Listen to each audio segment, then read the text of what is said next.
मैं औरत हूँ जो मर्द की शरीके जिंदगी बनकर उस पर अपना प्यार, अपना तन मन लुटाकर उसकी जिंदगी पुरमसरूर बना देती है। मैं औरत हूँ जिसको कभी जहेज न मिलने से जिंदा जला दिया गया, तो कभी लौंडी और गुलाम समझकर जुल्म और अत्याचार का शिकार बना दिया गया, और कभी बांझ ठहराकर तलाक देकर घर की दहलीज से निकाल दिया गया।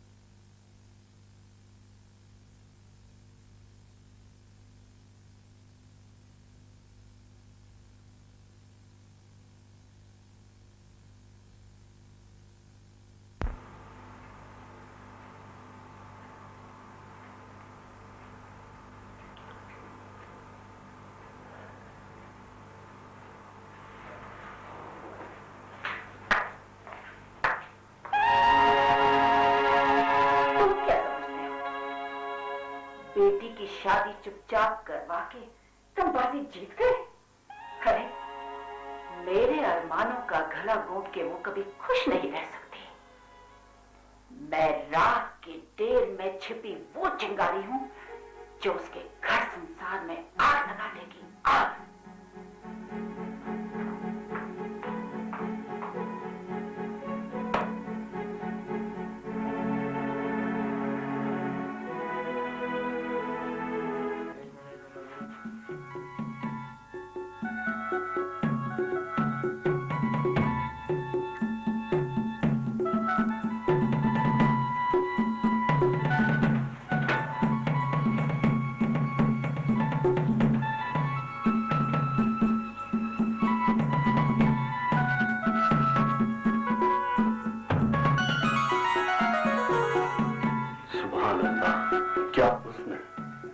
कहीं हमारी नजर ना लग जाए। इन मखमूर आंखों में हया खेल रही है, दो रस भरे होठों पे कला खेल रही है। इस बज़्म में जाएं तो कहती अदाएं क्यों शौक निगाहों में खेल रही है। इस तरह की झूठी तारीफ मुझे पसंद है। तुम क्या समझती हो मैं तुम्हारी झूठी तारीफ कर रहा हूं? नीलू, तुम्हें नहीं मालूम तुम कितनी खूबसूरत हो, इस बात का तुम्हें अंदाजा नहीं। हारिस, इंसान की असली खूबसूरती उसकी सूरत से नहीं होती, बल्कि उसकी असली खूबसूरती उसकी सीरत से होती है। खूबसूरती तो 4 दिन की जाननी है, लेकिन सीरत तो हमेशा कायम रहती है, और यही इंसान का सबसे बड़ी दौलत है। ये तो फलसफा है, मैं इन बातों को नहीं मानता। इंसान को हमेशा प्रैक्टिकल होना चाहिए, जो नजर आए वही हकीकत। जानती हो नीलू, जब तुम मुझे पहली दफा फिरदौस की दुकान पर मिली, हाय उसी दिन से हम तुम पे फिदा हो गए।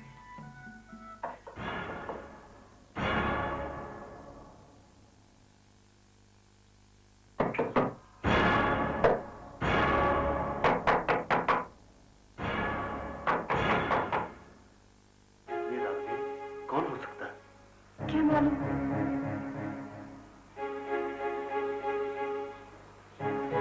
मैं देखता हूं।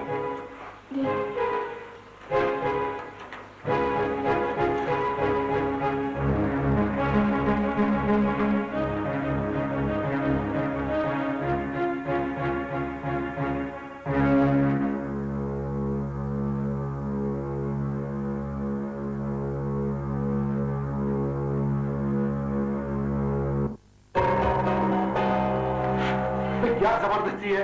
आप लोग हैं कौन और क्या चाहिए? मुझे नीलोफर चाहिए। क्या बकवास कर रहे हैं? जानता हूं कि तुम्हारी उसके साथ शादी हो गई है, अब वो तुम्हारी बीवी है, लेकिन देखिए साहब, आप हैं कौन और ये सब आप क्यों पूछ रहे हैं? क्योंकि मुझे अनीस पटेल, तुम तो बड़े ही चालाक और शातिर दिमाग आशिक थे। तुमने तो बड़ी आसानी से मेरी आंखों में धूल झोंक कर उससे चुपचाप शादी कर ली, वरना किसकी जरूरत है जिस पर अनीस पटेल की नजर हो उसे छू। खैर, जबान संभाल के बात कीजिए। आप एक शरीफ आदमी की बीवी के बारे में ऐसा नहीं कह सकते। जानता हूं, इसीलिए तो सिर्फ कह रहा हूं, वरना मैं नहीं, मेरा ये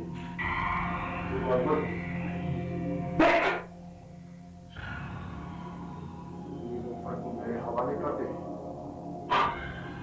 उसके बदले में तुम्हें जितना पैसा चाहिए मैं तुम्हें देने के लिए तैयार हूं। तुम्हें तो पसीना आ रहा है। डर मत, घबराओ मत, मुझे अभी कोई जल्दी नहीं है। रात भर आराम से सोच लो और फिर जब बात समझ में आ जाएगी तो मुझे बता देना। ये मेरा पता है।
चली आई, कहीं पापा उठ गई तो?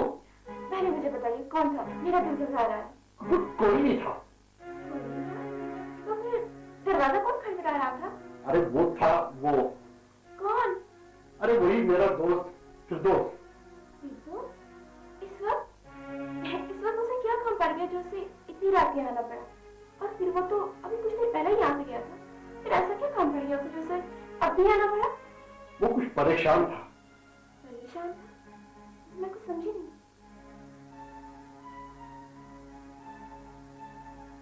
मैंने पूछा नहीं। आपकी बातें तो मेरी समझ से बाहर है। मुझे तो लगता है आप मुझसे कुछ छुपा रही हैं। नहीं तो तुम खामकर शक कर रही हो। चलो अपने कमरे में चलते हैं।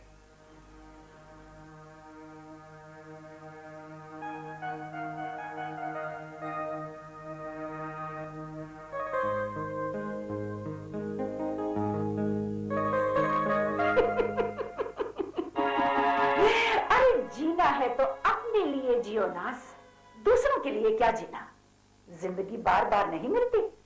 सौतीली ही सही, बेटी है वो तुम्हारी, उसकी शादी हो गई है, अब उसके घर संसार में आग लगा के तुम्हें क्या मिलेगा? सिर्फ कुछ रुपए। अनीस पटेल उससे शादी करना चाहता है। अनीस पटेल जैसे दरिंदे का घर न कभी बसता है और न वो किसी का घर बसाते हैं। वो नीलोफर को अपनी बीवी क्या बनाएगा? वो तो उसे इस कोठे की जीनत बना देना चाहता है। तुम्हारे मुंह पे चंद रुपए फेंक कर वो उस पाक दामन की इज्जत को तार तार करके सरे बाजार नीलाम कर देगा और अपनी तिजोरी भर देगा। ऐसा मत करो, वो बर्बाद हो जाएगी। अरे उसको बर्बाद करके ही तो मेरे कलेजे में ठंडक पड़ेगी। उसने मेरे अरमानों का खून कर दिया है नास। एक तो उस भिखारी के साथ शादी की और दूसरा उसे मेरी ही छाती पर मूंग दलने के लिए मेरे ही घर में ले आई। मैं उसे सुख की जिंदगी जीने नहीं दूंगी। हाँ। डॉक्टर साहब, क्या अब अंकल कभी ठीक नहीं होंगे?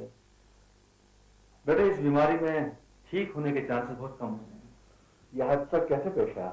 क्या हुआ? बेटा, वो कहते हैं ना कि जब बुरा वक्त आता है किसी का तो कुछ ऐसा हो जाता है जिसका इंसान ने कभी तस्वर भी नहीं किया होता है। अब देखो ना, प्रोफेसर साहब कॉलेज कमेटी के 50,000 रुपये लेके बैंक से आ रहे थे कि रास्ते में ही कुछ गुंडों ने रकम छीन ली और प्रोफेसर साहब उनके पीछे भागे और इस भागम भाग में ही एक तेज रफ्तार ट्रक ने उन्हें कुचल डाला। जान तो बच गई लेकिन उम्र भर के लिए अपाहज हो गए। वालेकुम सलाम बेटी। प्रोफेसर साहब ट्यूशन से फारिग हो गए? जी हाँ, सारे स्टूडेंट चले गए। बेटे, मैंने तो ट्यूशन देने से मना किया था क्योंकि ज्यादा जहनी दबाव उनके लिए ठीक नहीं। क्या करूं अंकल, मैंने तो कहा था, आप मानते कहाँ हैं अंकल? हाँ बेटी, इसमें प्रोफेसर का भी क्या कसूर है? जिस बाप का जवान बेटा नालायक और निकम्मा हो, वो ट्यूशन नहीं करेगा तो घर कैसे चलेगा? नहीं डॉक्टर अंकल, उनका एक बेटा निकम्मा है, मैं निकम्मा नहीं। अब पापा कोई ट्यूशन नहीं लेंगे।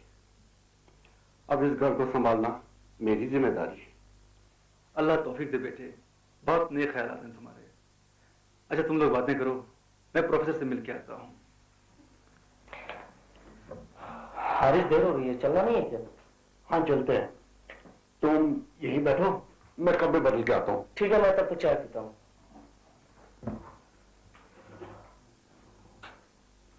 भाभी, बात क्या है? आपने मुझे अकेले में मिलने के लिए कहा था। हाँ फिरदौस, मैं तुमसे अकेले में मिलना चाहती थी। क्या परेशानी थी? परेशानी? कैसी परेशानी? भाभी, मैं कुछ समझा नहीं। मैं रात को? नहीं तो बात क्या है भाभी? सब ठीक तो है ना? समझ में नहीं आता फिरदौस। शादी की रात उनसे कोई मिलने आया था, मैंने पूछा कौन है तो तुम्हारे बारे में टाल दिया, लेकिन मैं समझ गई वो तुम नहीं हो सकती, कोई और हो सकता है। फिरदौस, उस दिन से ये काफी परेशान रहने लगे, ना ठीक से खाते हैं ना कुछ पीते हैं, मुझसे भी ठीक से बात नहीं करते। तो कुछ समझ में नहीं आ रहा। फिरदौस, क्या तुम ये पता लगा सकती हो कि वो आदमी कौन था? आप फिक्र न करें भाभी, मैं सब कुछ पता लगा दूंगा। आप एक फिक्र नहीं। अरे चाय ठंडी हो रही है।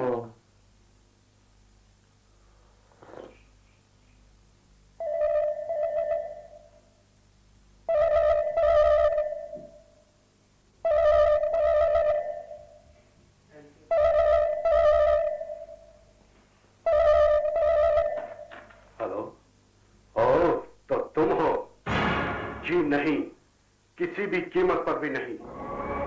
अगर तुमने आंख उठाकर देख लिया तो कसम पैदा करने वाले की मैं तुम्हारी आंखें फोड़ लूंगा।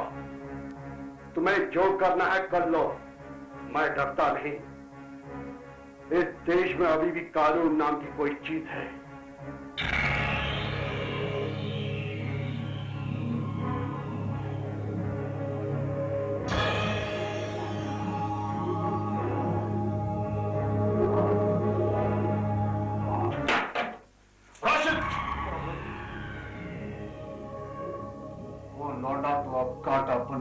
दिल में चुभने लगा है। आप हुक्म करें हुजूर, आज रात ही उस कांटे को खत्म कर दूं। नहीं राशिद, जो गलती पिंटो ने की वो तुम नहीं करोगे। अब तो उस कांटे के साथ हुआ जिसकी खुशबू मेरी सबसे बड़ी कमजोरी है। इस तरह से कांटा निकाल दोगे तो मेरा फूल भी मसला जाएगा। हाँ, और मैं ये हरगिज नहीं चाहूंगा राशिद। उस लौंडे ने तो शेर के चपड़े में हाथ डालने की जुर्रत की है।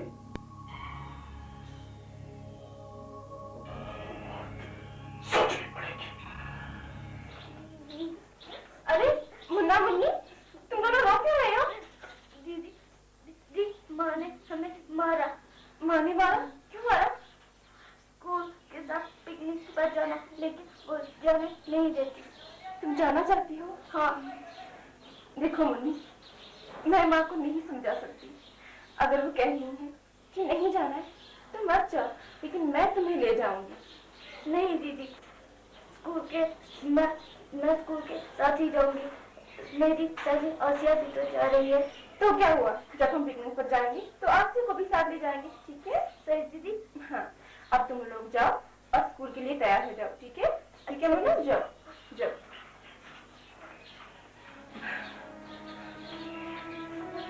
कितनी संदेह हमारा, मैं तो तुम्हारी सौतेली बेटी हूँ, लेकिन ये तो तुम्हारे अपने बेटे हैं, अपने बच्चे हैं, जिन्हें तुमने अपनी कोख से जन्म दिया है। कितनी संदिल हो तुम माँ, सिर्फ अपने लिए जीती हो।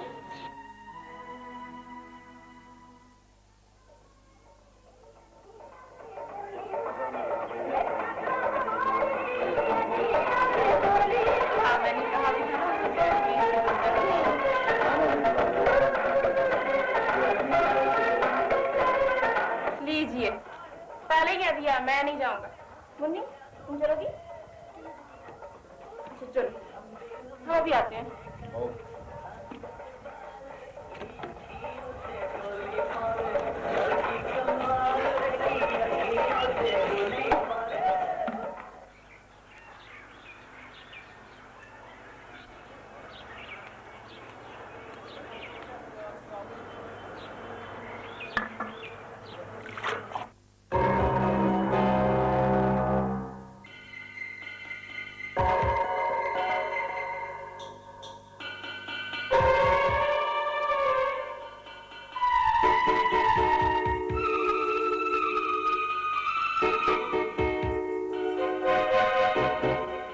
अरे बाबा, कहाँ तुम? इतनी देर लगाते हैं पानी लाने में? वो ला रही थी। ये कौन है? मुझे नहीं मालूम। मैं प्यासा हूँ। ठीक है, पिला दो पानी।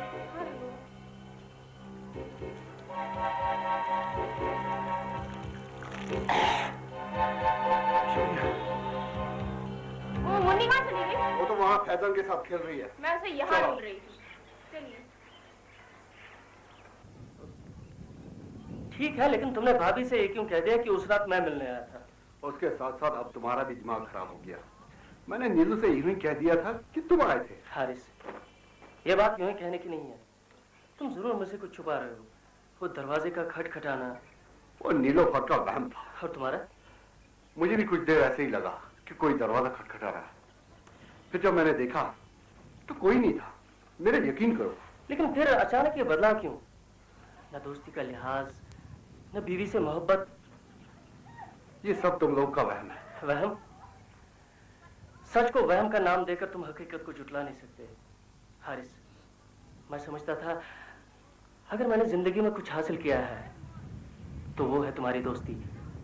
लेकिन आज अपने दिल में बात छुपाकर तुमने ये साबित कर दिया कि हमारी दोस्ती एक दिखावा है। मेरे दोस्त, मुझे गलत मत समझ।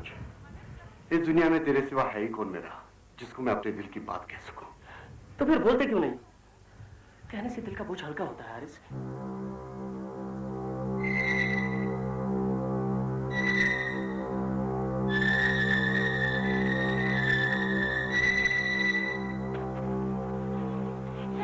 तुम्हारे इस बैग में क्या है? कुछ नहीं, मेरा कुछ सामान है। कैसा सामान? मैं तुम्हारे इस बैग की तलाशी लेना चाहता हूँ। तलाशी? लेकिन क्यों? वो इसलिए कि मुझे शक है तुम्हारे इस बैग में कोई चोरी का माल है। इंस्पेक्टर, तुम्हारी हसरत कभी पूरी नहीं होगी। आज मैंने पूरे सबूत के साथ तुझे दबोच लिया है, तुम ये बैग खोल कर तो दिखाओ। ठीक है।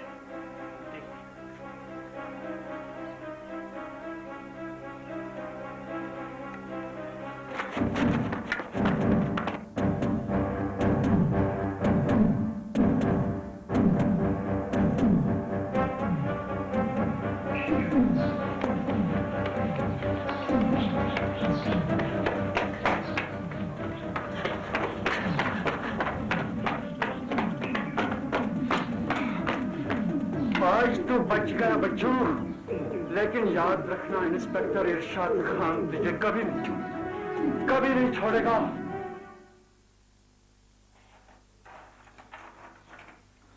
ये लो। ये क्या है? खोल कर देख लो, खुद पता चलेगा। ये तो एयर टिकट है। तुम कहीं जा रहे हो? खाली मैं नहीं, हम दोनों जा रहे हैं। दिल्ली? हाँ, सोचा काम के साथ साथ हनीमून भी हो जाए। तुम काम करने जा रहे हो या हनीमून मना रहे हो? काम तो एक बहाना है नीलू, 2-4 दिन में खत्म हो जाएगा। दरअसल शादी के बाद हम इस कमरे से बाहर गए नहीं, एकदम घुटने से लगा है। थोड़ा घूम फिर के आएंगे तो जी भर जाएगा। तुम पैकिंग करो, कल सुबह की फ्लाइट है। कितने दिन के लिए जाना है? बस यही 10-15 दिन। क्यों, क्या बात है? तुम्हारा मूड नहीं है? नहीं, ऐसी बात नहीं है। मैं तो जाना चाहती हूँ, लेकिन तुम तो जानते ही हो कि पापा की तबीयत इन दिनों बहुत खराब होने लगी है, तो उन्हें ऐसी हालत में छोड़कर जाना क्या ठीक होगा? ठीक है, तुम नहीं जाना चाहती तो कोई बात नहीं। I'm sorry. कोई बात नहीं, फिर कभी सही। तुम मेरे कपड़े पैक करो, मैं टिकट तुम्हारा कैंसिल करवा के आता हूँ। लेकिन तुमने बताया नहीं कि तुम दिल्ली किस काम के लिए जा रहे हो? तुम साथ चलती तो पता चलता। अब दिल्ली से वापस जब आऊंगा तो खुद ही बताऊंगा।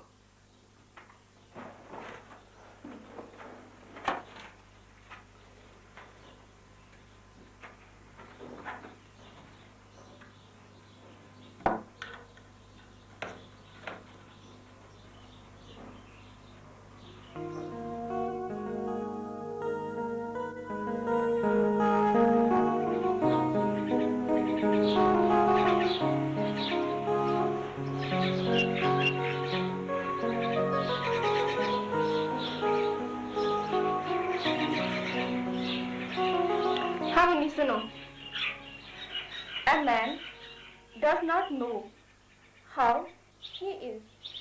A mirror always shows what he is. A person cannot hide what the mirror shows why.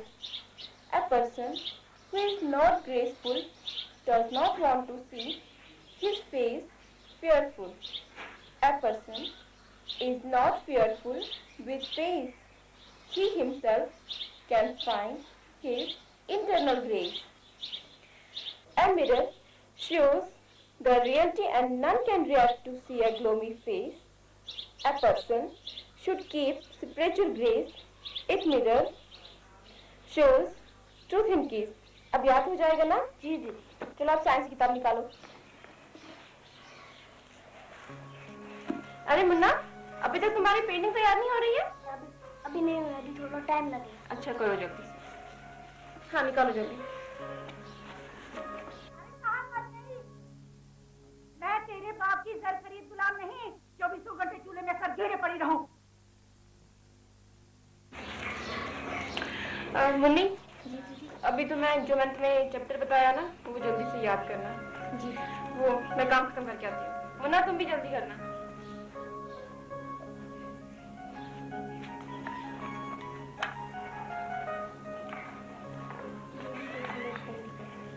ठीक है। अरे मुन्ना, ये मम्मी हमेशा दीदी को क्यों डांटती रहती है? ये उसकी असली माँ थोड़ी, वो उसकी सौतेली माँ। लेकिन ये हमें भी तो डांटती है। ये माँ नहीं, जल्लाद है जल्लाद।